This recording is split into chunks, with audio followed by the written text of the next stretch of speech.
This tax season at Boost Mobile, when you buy 6 months on our best unlimited plans, we will give you the next 6 months for free. Plus, enter to win up to $10,000 and double your tax refund. Your refund, your rules. Requires upfront payment. Taxes and fees extra. Terms and exclusions apply. Visit boostmobile.com for full offer terms and sweeps details. Raise the rudders! Raise the sails! Raise the sails! Captain, an unidentified ship is approaching. Over. Roger. Wait, is that an enterprise sales solution? Reach sales professionals, not professional sailors. With LinkedIn ads, you can target the right people by industry, job title, and more. We'll even give you a $100 credit on your next campaign. Get started today at linkedin.com/results. Terms and conditions apply.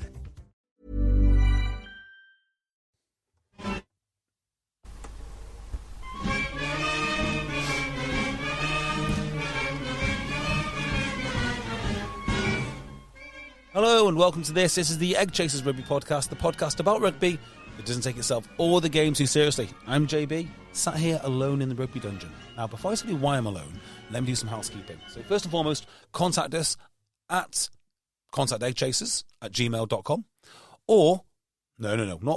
and follow Tim Cocker. I was going to make a second mistake then. I was going to say Tim Cocker is the best rugby YouTuber out there, and that is wrong because he's simply the best YouTuber out there. So follow his excellent content because if you like this, you'll love that.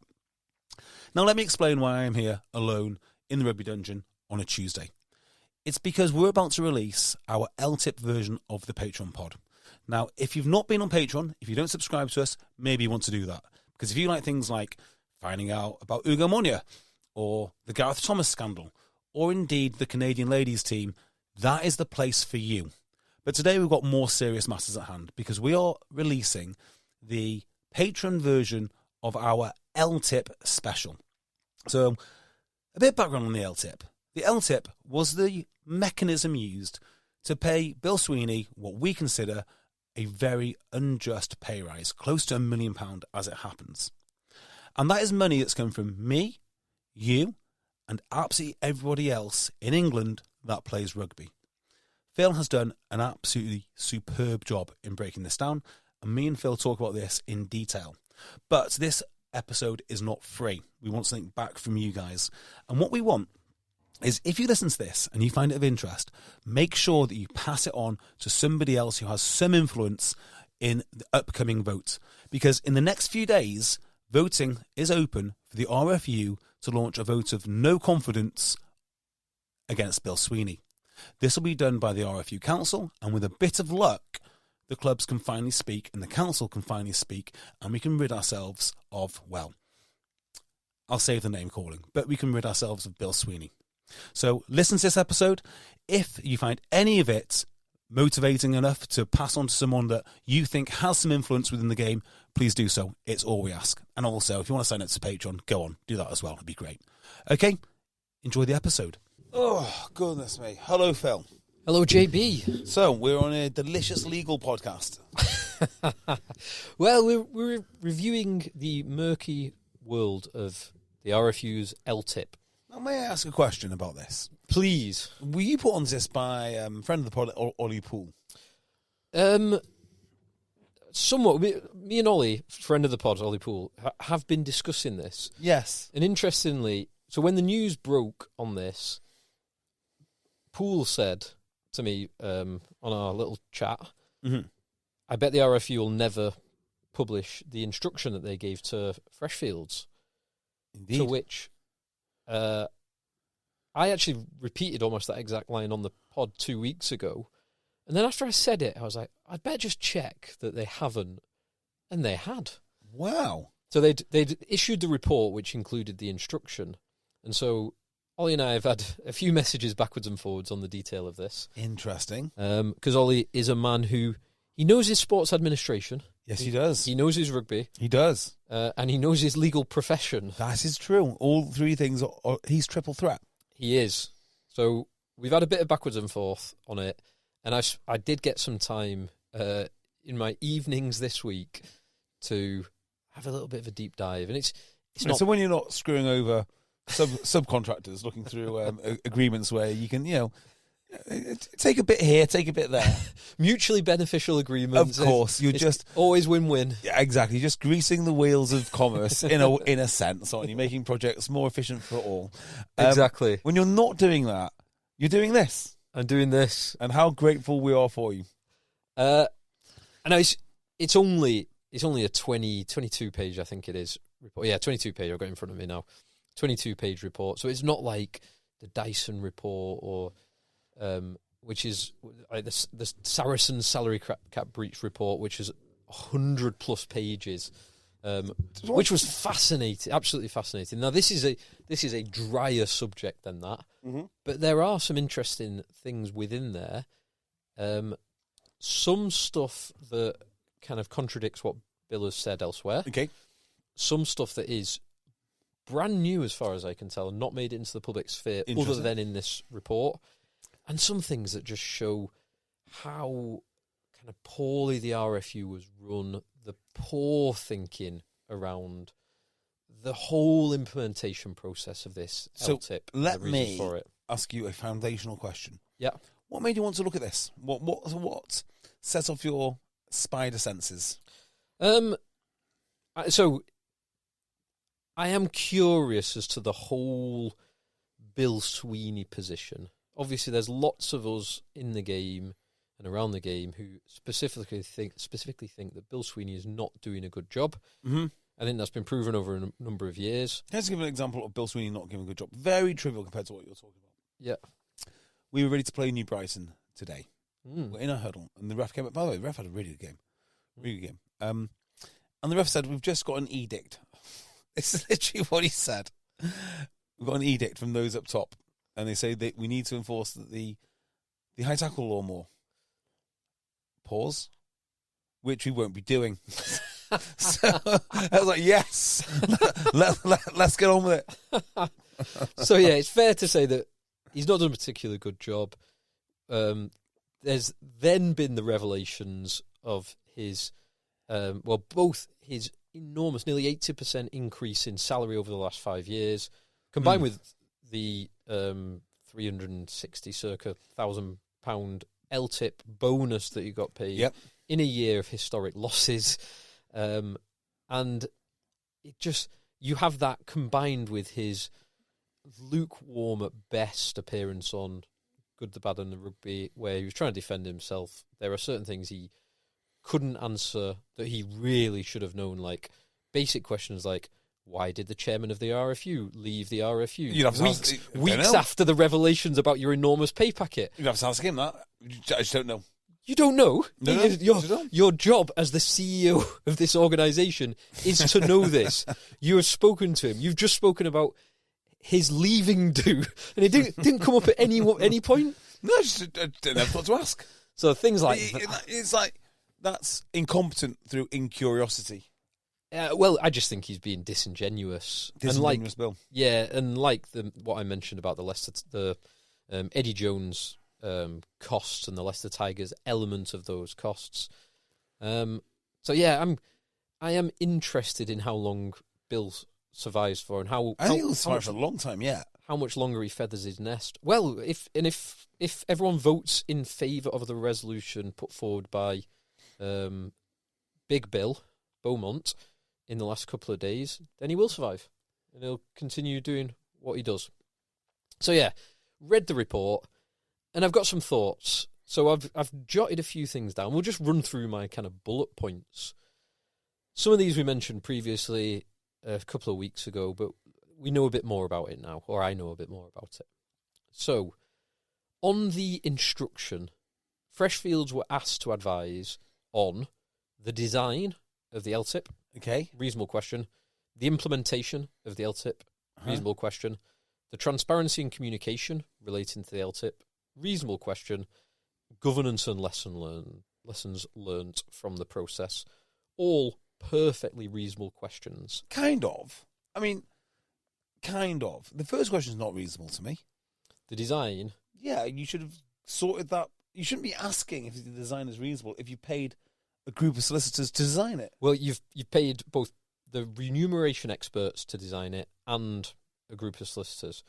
Now, it is still, I think it's still reasonable to ask that question. But you are quite right that should only be really ticking a box to say yes, everything was. To me, that's properly. like saying, let's hire. I don't know. Carter Gordon sounds like a good law firm. Let's hire Carter Gordon to review if this report is right. Yeah. Like, why? You've already paid the money. Now, it wasn't just... So, involved in the process of designing the LTiP, it wasn't just Pearl Mayer and the legal firm who drafted the documents. Pearl Mayer, that's the Aussie fly half, yeah? Aussie fly half from the 90s. Is Pearl Mayer the Aussie fly half from the 90s, or is it a US ladies sevens team member? I think it's a Canadian ladies sevens team. An entitled Canadian women's seventh player. I can't believe he asked me to do that in an Olympic year. I said I would do literally anything. Pearl Mayer's an absolute brat. Anyway, so they were part of the process. There was also Remco. Now, they are not an external consultant. That is the remunerations committee that is made up of RFU, council, board, exec members. Okay.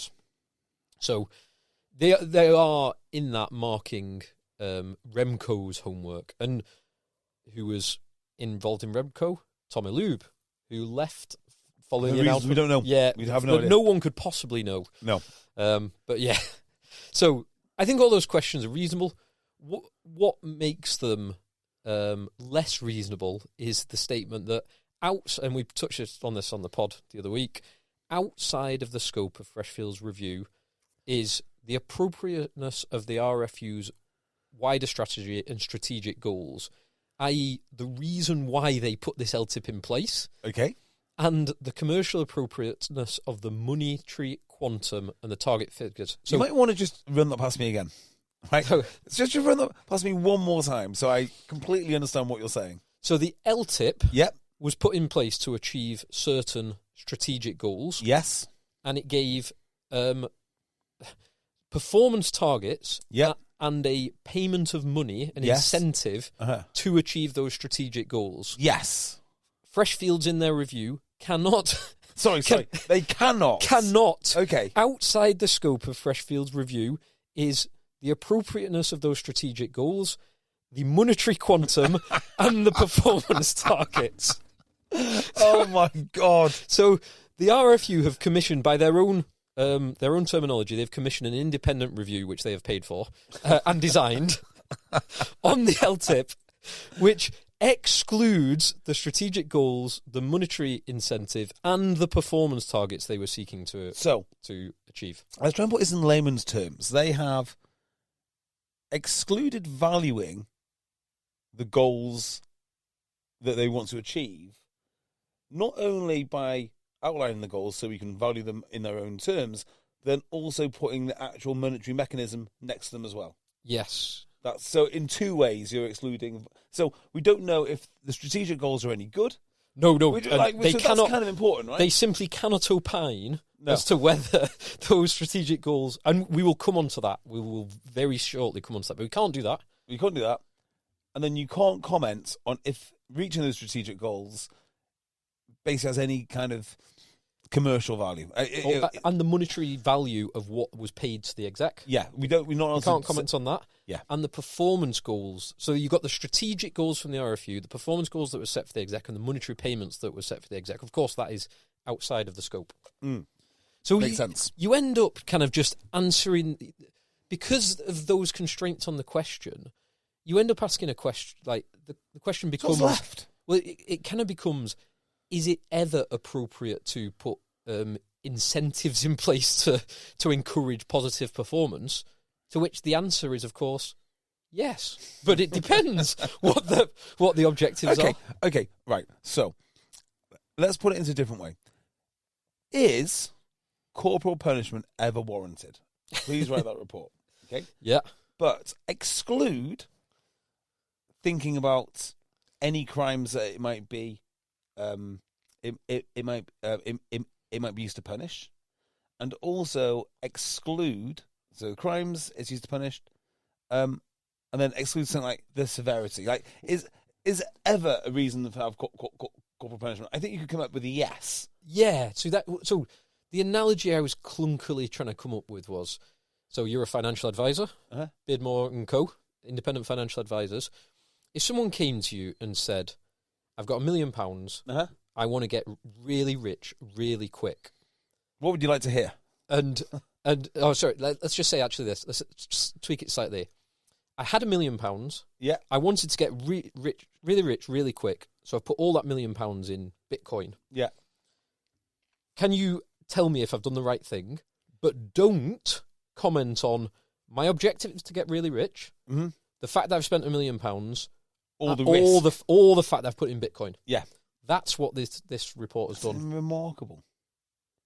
It's absolutely remarkable. And then the RFU, and indeed the BBC headlines and other headlines were that Freshfields have said it was appropriate to put the LTiP in place without actually reading the detail. Absolutely remarkable.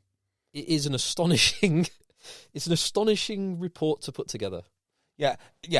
Is it ever okay to shoot someone? Please exclude the activity that the person is doing. Yeah. Please exclude everything. Is it ever appropriate? Yeah. But don't think like that's it. Yeah, trying to justify a shooting, but you actually get rid of all of the evidence around it. Yeah. So, in terms of the goals that the RFU were trying to introduce or trying to achieve, given that Freshfields can't comment on these goals, but here are the goals anyway, maybe we should comment on them. Okay, fine. So there's three primary ones that are summarised in the exec summary, and they go: number one, improving the RFU's performance, financial and non-financial, following the challenging COVID period. Yep. That to me sounds like a reasonable goal. We want to get better financially and non-financially. Now then you could say what does that mean? What the sub-goals and all the rest of it, but that, on the face of it, it's a reasonable request for any organisation to get better. Yeah. Number two, retaining the existing team of executives who were needed to achieve such improved performance. Now I have a problem with that. So go on, get better. Goal two, retain the executives. I mean, I don't see it as a goal, do you? Well, it is a goal, but to come up with that goal, you have to have concluded that those executives are the right ones. And I've come to the opinion, where we sit here now, that they aren't the right ones. No, they're not the right ones. But but let's just give them the benefit of the doubt. When was this? When was this done? So after COVID. The period of time that the LTiP was being designed and when it was implemented was late 2020 and early 2021. So they would argue, I guess, that look, it's been really challenging. We want to keep these guys here because we think we're going the right way, but COVID's hit us, and we want to retain this core. Yeah. So that is the charitable. Yeah. And Bill Sweeney, in his Good, the Bad, and the Rugby interview, did refer to the Great Move, which was a thing at the time. There were a lot of people who decided, particularly at this time prior to the significant inflationary period, that they're just going to give up on working life and corporate life and can have a different type of lifestyle. They don't know how much longer they've got left, blah, blah, blah. So there were people leaving all sorts of industries, not always being replaced like for like with talent. So it's a reasonable goal to put in place if you believe that the exec team are both the people that you want, highly talented, and to point three, which is anticipating the challenges that RFU would likely face in recruiting talent from a limited pool of candidates with unique skill sets. And that point 2 and point 3, I kind of disagree with the premise of it. I don't think there is a limited pool of candidates. Yeah. I mean, look where the current team have come from. One is a rotund woman from BA. I mean, what special skill is that? And Bill Sweeney comes from, actually, he came from British Olympics, didn't he? He did. He was Adidas, and then he was in the Olympic. But he was also from, wasn't he a fish guy? I'm not sure. I think he worked for one of the big fish firms, like Finders or someone. Okay, was that before his Adidas, his foray into sports? So yeah, I would question that. And just in terms of addressing point 2, so they put it in place in order to retain the existing executive team. Of the 6 executives that the LTiP applied to, 2 resigned during the LTiP period. So it kind of failed. Yes. If 1/3 of the people that you're applying it to fail on one of your primary objectives, it's failing as as an incentive. Right. So did Freshfields comment on that failure? It's included in here, but they can't opine on that because that's one of these strategic objectives. Of course. And yeah, on that last one, I could see this being a perfect time to get someone who was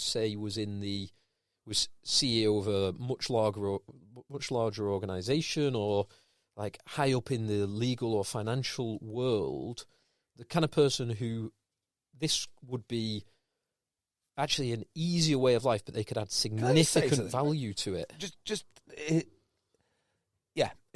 add to that, when I mentioned Beardmore & Co., independent financial advisors, on this podcast, people phone me all the time, and I've had some really substantial people phone me, just inquiring and see what we do, and it strikes me that a lot, and I mean a lot, of very successful people really enjoy rugby. So if you're in the midst of the great move, and like you say, from like a bigger organisation, like, do you know what? Finally, it's time to stop this bond trading, or finally, it's time to, put down the checkbooks and leave the bank or whatever it is. In my senior role, and I wouldn't mind doing something different. And England Rugby come calling, and they offer you half the money, you will probably go. Completely, but who is setting that? Who is setting that challenge and that objective? The execs themselves. Exactly right. Like, so the board of the RFU do you know what it reminds me of? It reminds me of when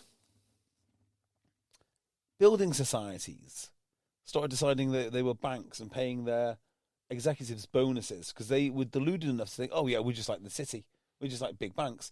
And I think that's what the RFU have done here. They're so deluded that they think, hang on, we are top level execs here. We need to be treated like. I mean, to me, it sounds like protectionism. They've basically said this should be really. If it was an owner managed business, that owner would be going, right now we get some top talent.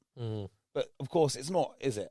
It's the execs looking after the execs, overvaluing themselves. That's what that is. It's the bit that it reminded me of. So it's precisely that protectionism and protecting themselves. Not for the first time. This group could be accused of that. It reminded me of the Hermes bag, or the Rolex that you have to be on a 2-year waiting list, or the Porsche GT3 RS that you got to be on a 5-year waiting list and have bought X number of Porsches. It's creating false scarcity. Yes. But it's the people creating the false scarcity to protect their job and significantly increase their pay. Look at Bill Sweeney pay increasing by 80% across 5 years, and the £358,000 of bonuses. It doesn't feel like sports administrators were paid very much for the longest time. Maybe I'm wrong, but I just don't think like the head of the LTA was like a household name, or no, the RFU was a household name.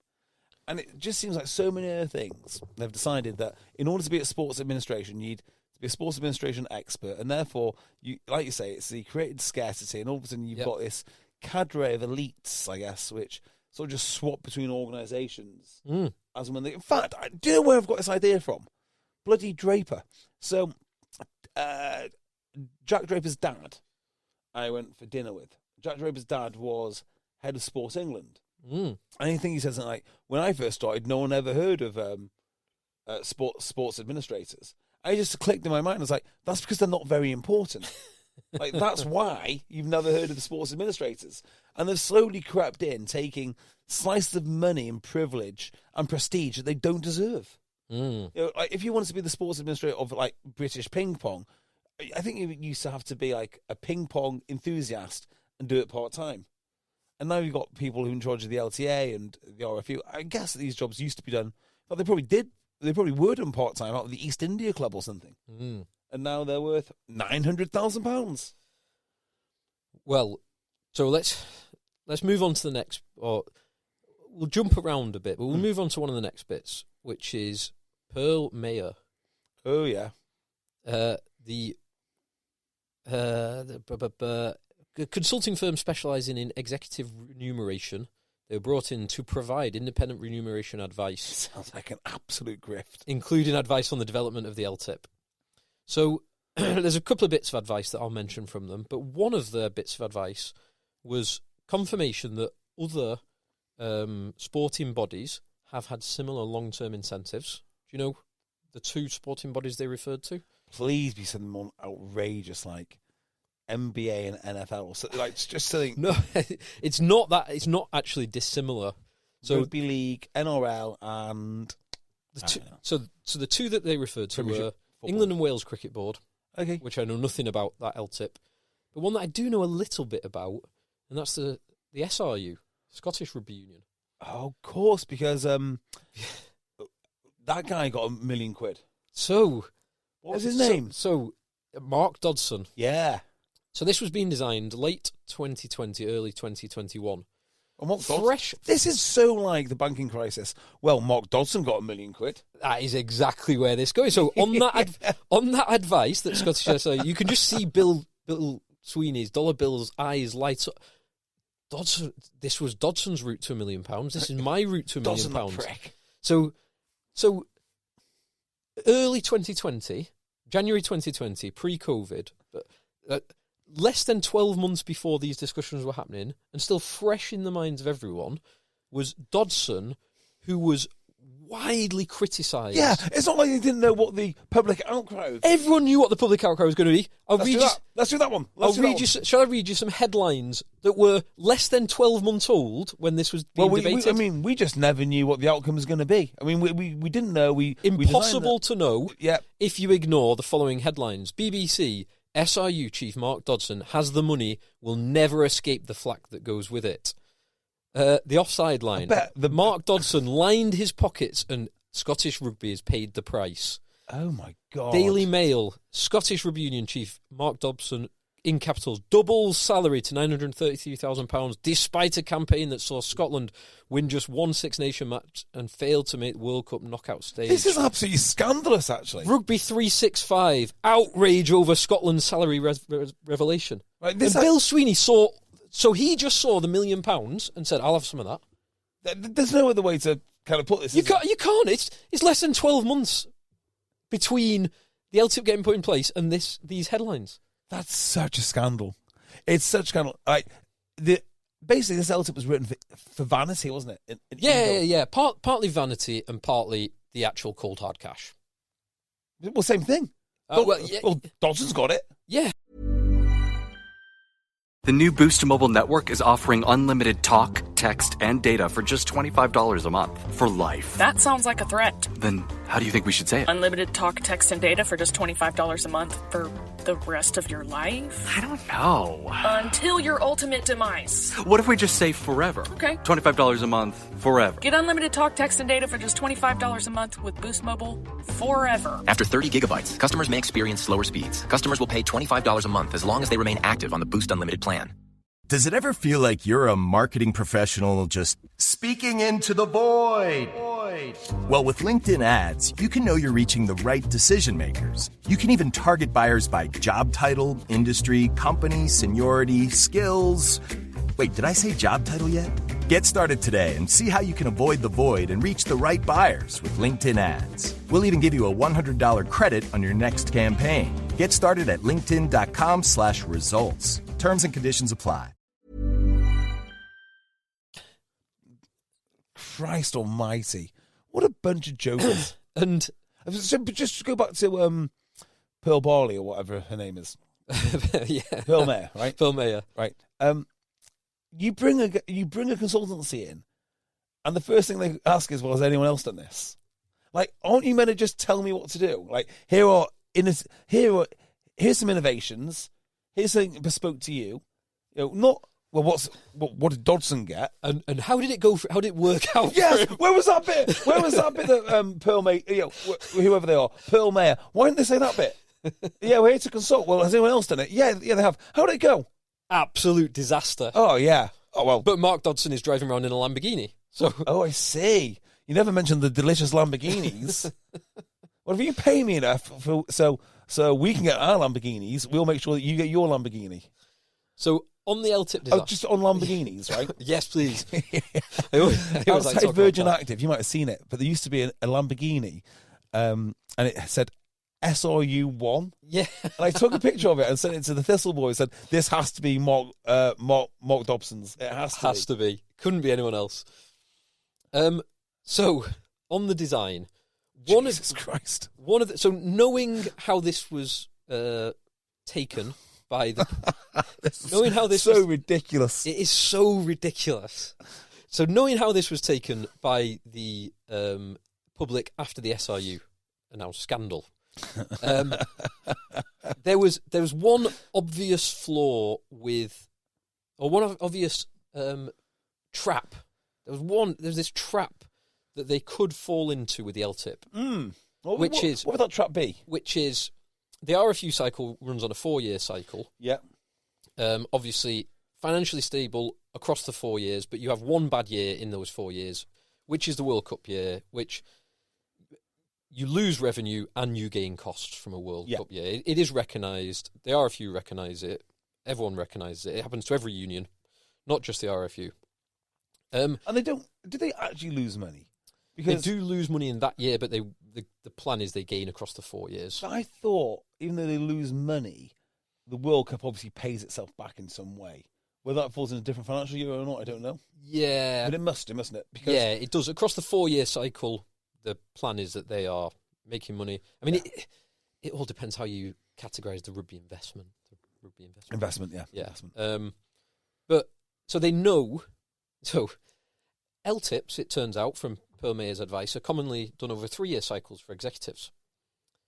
The RFU runs on a 4-year cycle, and if they put the LTiP in place for a 3-year cycle, the massive bonuses would be paid in the loss-making year, which amplifies the bad optics. So don't worry, this was considered by Pearl Mayer and the Remco. They considered the optics, with obviously Dodson's optics being fresh in their mind, and this would be amplified. By the way, so they were looking at the optics. But they just ignored them all. Well, they kind of. You're not going to believe this. So the quote, the advice that they were given, actually no, sorry, I'm misquoting it. It's not the advice they were given by Pearl Mayer. Remco did consider the reputational damage that it would cause landing massive bonuses in a loss-making year. Yes. And the quote is absolutely delicious. They ultimately decided against it as, quote, it would be too long for the executives to wait. Oh, my word. So rather than land it a year later and do it in a profitable year and profitable cycle, they decided it would be too long for the executives. I just assumed... obviously, we're laughing. I just assumed incompetence all around, really. Well, it is, but it's kind of is even more incompetent. I don't know. It is more incompetent to consider the right answer and then reject it for a stupid reason, like, we can't make the executives wait for their £1 million pay packets. Well, the way I was looking at it is like, okay, I mean, you and I, 2 guys in a basement right now. 2 virgins in a basement. Yeah, thank you, James Haskell. Just identified immediately. Oh, hang on, wasn't there a guy who's done this in the past? Just off the top of our heads, you didn't need a consultancy firm, right? You just needed to know a bit about rugby. So I was thinking, okay, well, maybe they didn't know that or they didn't consider it. But then, oh crikey, sorry. But then Pearl Mayer come in and they ask, well, who's done this in the past? So I'm like, okay, well, maybe they just knew who'd done this in the past, but they hadn't considered the media blowback because they're just not that clued in, are they? They're just not right people for the most part, right? But then, right, you've got minutes which we've seen the blowback. We know what the blowback will be. let's move yours. So is it more incompetent to actually know about it and go, oh, yeah, we'll just do it anyway? Is it just arrogance? Is it just playing us for fools? I think the rugby public for fools. There is definitely an element of arrogance, hubris, however you want to brand it. Yeah. That these people think they're worth this money. They think they're so scarce and so valuable that no one else could possibly do their jobs, and therefore they have to get this. Another bit of the criticism that came out was the equal weighting between men's and women's results in the performance criteria. Yep. Now, that's obviously criticised because... It's ridiculous. Well, there's two halves for it. One, men's rugby, whether you like it or not, and whether you see the women's as the greatest possible investment, it unquestionably generates multiples of the revenue that the women's game currently generates.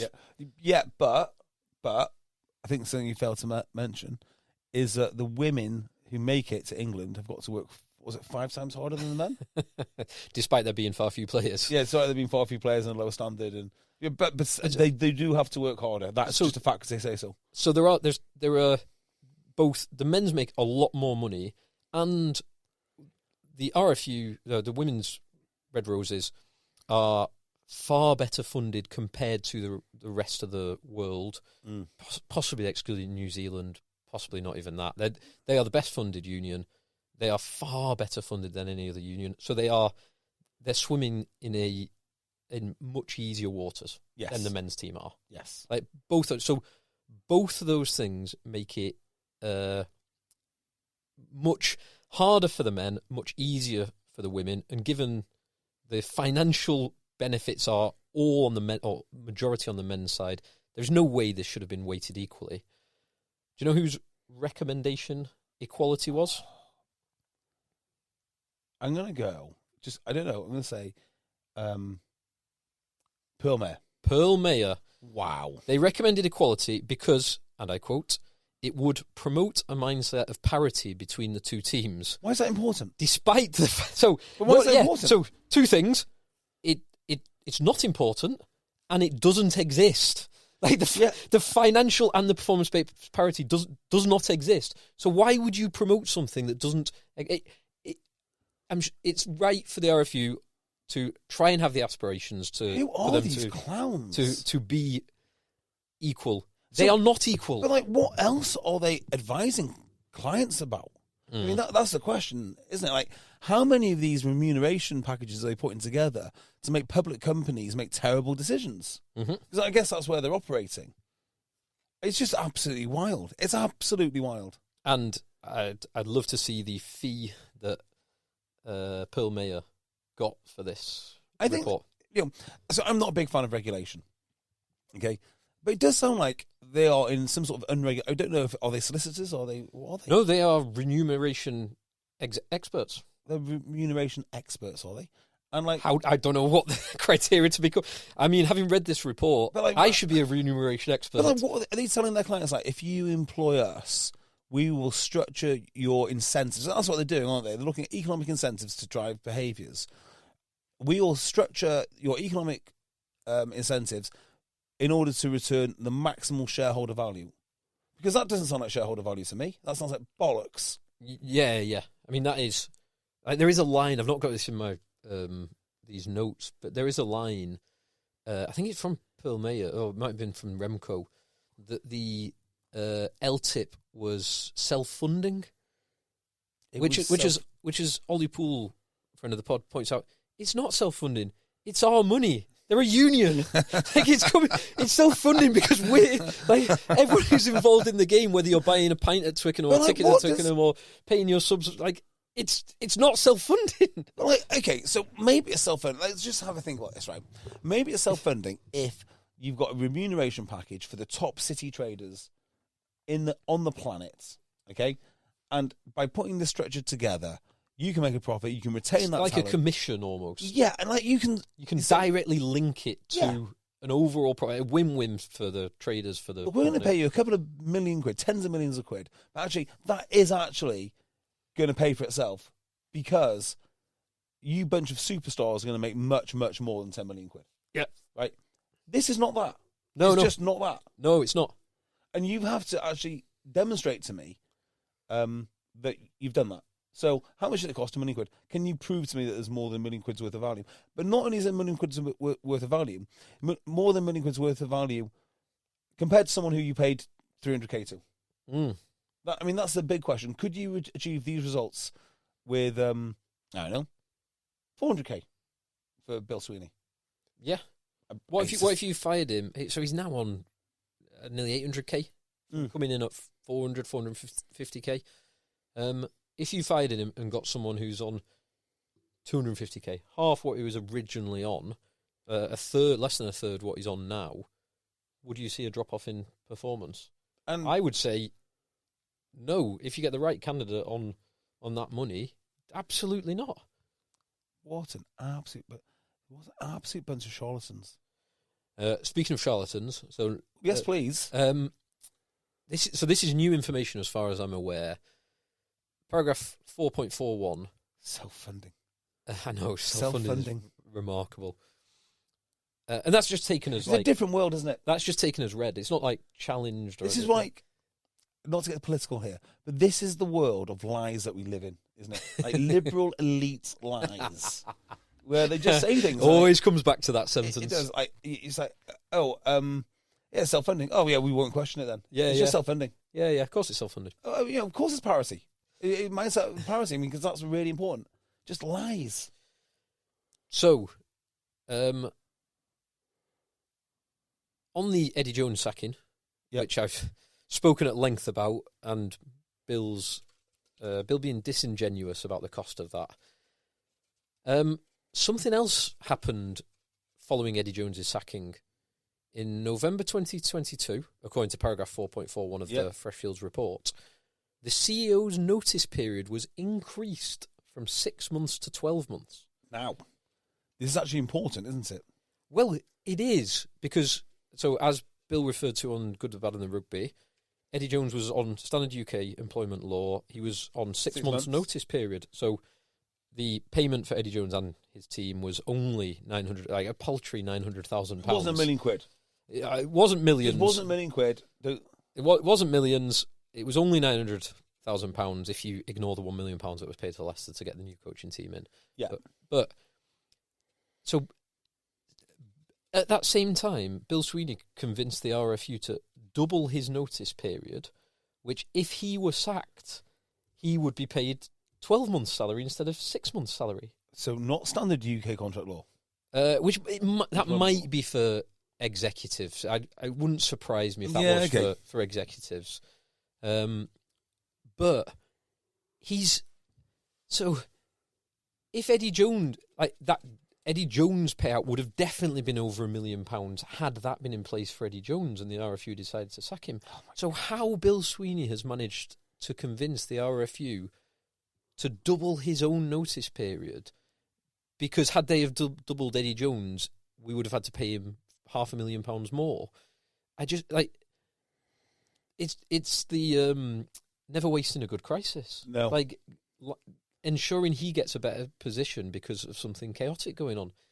Now, part of me does admire He's the remarkably grift. good at this. I mean, if you could spend... There's a part of me that thinks, if Bill Sweeney could just put all of his, Machiavellian scheming into rugby, we might be in a better position. We'd be in a much better position. Actually, he's just Machiavellian. I mean, he's obviously capable at this kind of game. Yeah. What a juxtaposition, because I'm quite into tyrants. So, there is another bit. Now, this is my last major point. Again, back to the Good, the Bad, the Rugby interview, which did... I had some criticism of it. I had some compliments for it, and some criticism of it at the time. It has given us more ammunition to throw at Bill and to say, well, actually, Bill, you're saying one thing over here and the other thing is true over there. Yeah, however. So, he was asked repeatedly about deferring or turning down the LTiP, if you remember that. I do. Well, it wasn't possible, Phil. I don't think. Yeah. He bumbled an answer about the accounting period, and you'd have to trade it anyway, and just not feasible. But actually, it turns out it would have been feasible because they even spoke about putting it into a different year anyway. Well, so that was before. That was when it was being designed. They spoke about putting it into a different year. It wasn't feasible. Well, actually, you've overlooked this twice. So yeah, it was overlooked then. It was feasible.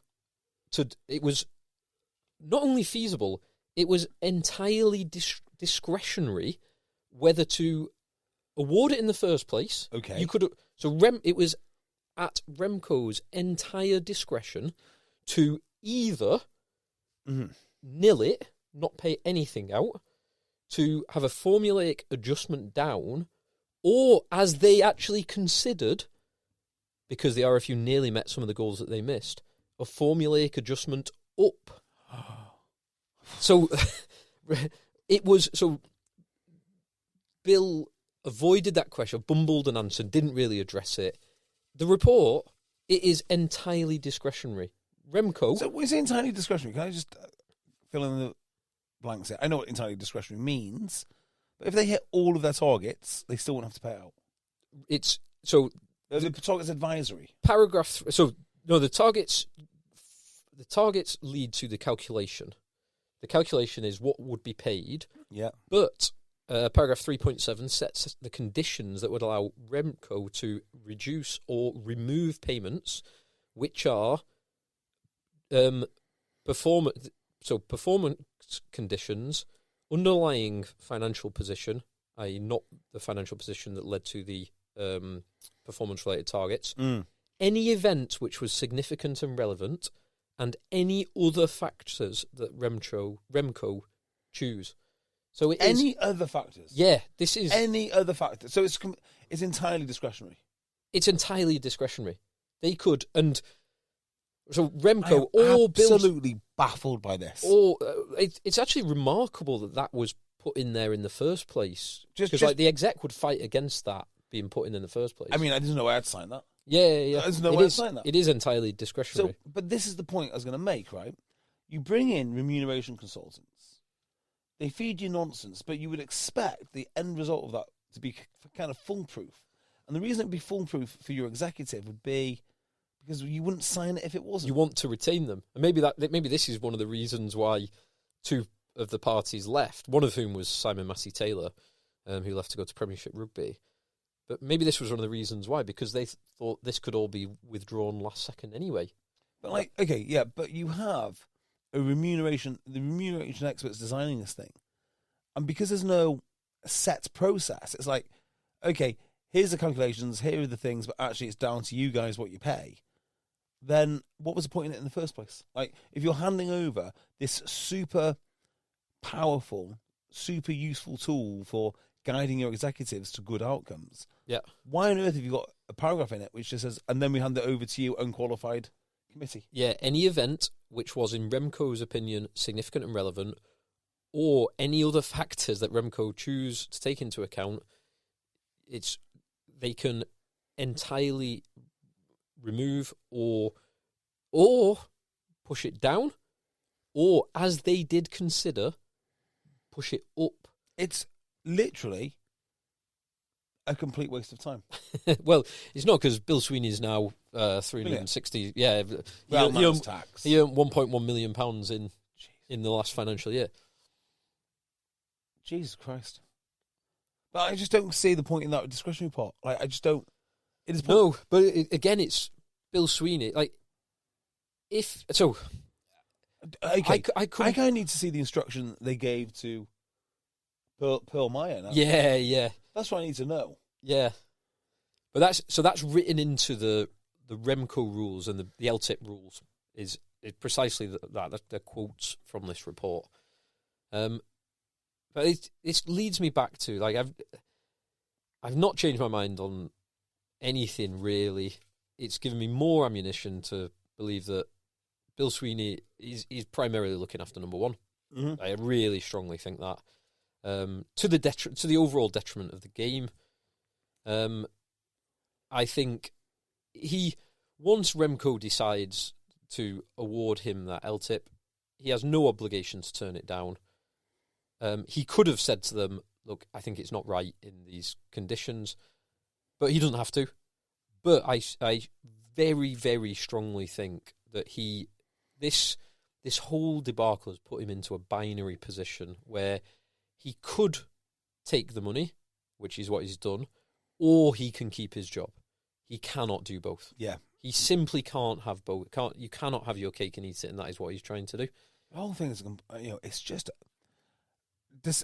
It's not just the money spent on Bill Sweeney, is it? It's all the. I mean, I guess the money spent on Pearl Mayer, and I guess the money spent on Freshfields is small compared to what Bill Sweeney receives. But it's just this continual spending on things which seem to be there just to defend Bill Sweeney more. Like, it's dressed up as an independent. How can it be it's not an independent report that they've commissioned and written the instruction to exclude half of the criteria that you want assessing. It's just not an independent report. Yeah, it's not. It's done by people who don't work for the RFU under RFU instruction, but that's not the same as independent. Yeah. It's not like the police have come in. Yeah, that would be independent. Yes, or a regulator into sports funding in the UK. Yeah, and also I don't know how remuneration people are regulated. I don't think they are, but they should be. I'm not even a fan of regulation. You are one of the most anti-regulation people. Two areas that I think should be regulated. Go on. Therapy. I think therapy should be regulated, and therapists should go to jail, and they should be regularly going to jail. And probably these guys, because if they're giving instructions to major businesses, and it's as stupid as an equality, what they could say, a parity mindset, a promoter mindset of parity between the men's and women's team. Yeah, a mindset of parity when no real parity in performance or financials exists. And then the end result of this is, we've done all this work, pay us loads of money. By the way, little sting in the tail. None of it matters. You can either get rid of it or pay more. Yeah, and they did. Remco considered, from the notes and the minutes, they did consider increasing the payments. Could you imagine? What?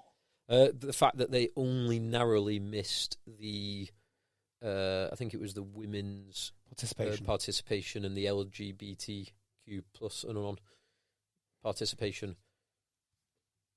Good Lord. Well done, Phil. You did a great job there, mate. And absolutely superb. Well, and Ollie Poole did a great job too. Ollie Poole and Freshfields for writing this report and not straying into the tricky matter of judging the strategic goals or the monetary elements. Who is the biggest winner from all this? It has to be Bill Sweeney. Incorrect. Mark Dodson. Dodders absolutely plays a blinder here. He got in there early. Yeah, what a trailblazer. Yeah, he really did. People talk about Barack Obama being the first black president as a trailblazer. No, Mark Dodson, the king of sports administration grift. I mean, he broke some glass ceilings that we never thought would be broken, and here he is. Once one man does it, it allows visibility for other grifters to see what can be achieved. Absolutely. You need to be in this world. You need to see people like you achieving and being visible, so you know that it's possible. 15 years ago, only Tesla was producing electric vehicles, and now look at them. Exactly right. They are 10 a penny. It's Mark Dodson. I fear that Mark Dodson will be lost to history as one of sports administration's true trailblazers. On that bombshell, we should end. Let the boys end. Let the boys end.